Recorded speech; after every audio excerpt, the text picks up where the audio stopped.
Hi, my name's Tony and I'll be covering the Great Wall of China. First I'll be talking about the formation, then I'll be moving on to configuration.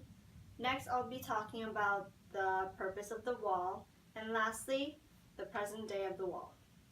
So, for the formation.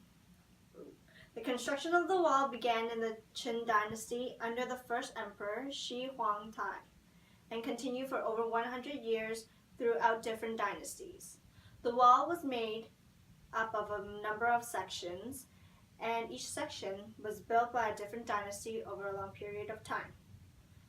Many of the fortifications within the wall actually date back prior to 3rd century BC, approximately 100 years earlier, and that was when China was divided into a number of kingdoms. Much of the wall was built in the Ming Dynasty, which is where most of the constructions happen and the repairs of the wall, which means the present wall built by the first emperor Shi Huangtai does not exist, and there's actually very little of the original wall left. So, for the configuration of the wall, in earlier times, materials varied in different regions. The earlier section of the wall was made from stones, wood, and compacted earth, like mud. During the Ming Dynasty, this is where they first mastered the creation of bricks, and this is when the sections of the wall was built by using bricks.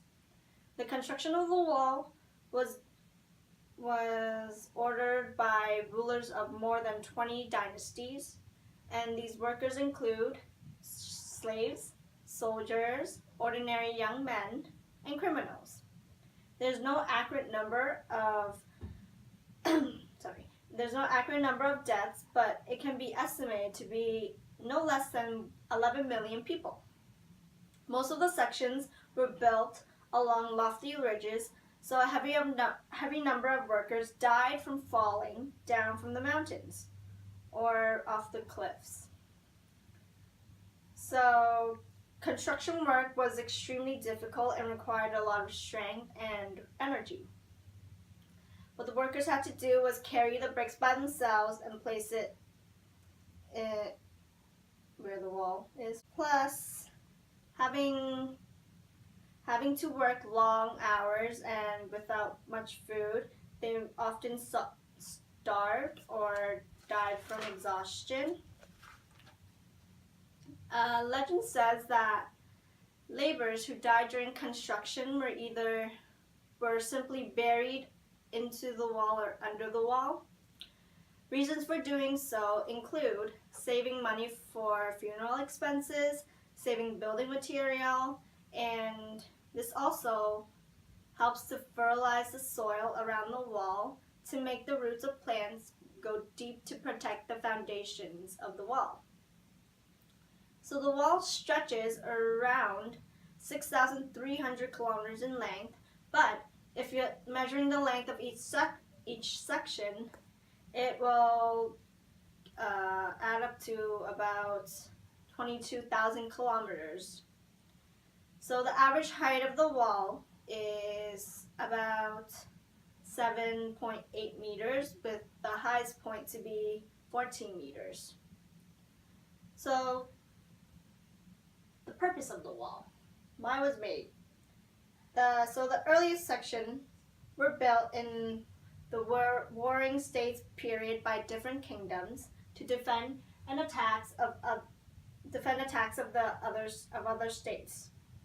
After Emperor Qin Shi Huang unified the whole nation, he had the different sections connected and binded together. Since then, the wall served as the defensive line on the northern border, preventing intrusion of the northern nomads. But in reality, the wall was never actually very effective. It did not prevent invaders from Yeah, it did not prevent invaders from entering China, and so it came to function as more of a psychological barrier between Chinese civilization and the world. So, the Great Wall of China was selected by the New Seven Wonders Foundation to represent one of the modern seven wonders of the world. Some of the well-maintained areas of the wall, such as those are in Beijing, are popular tourist attractions where they attract over 400 million people to visit each year. From the day it is recognized as one of the most impressive architectural features in history and most recognizable human-made structure in the world. To this day, it remains a powerful symbol of the country's enduring strength. Thank you for listening to my presentation. I hope you learned a little bit about the Great Wall of China.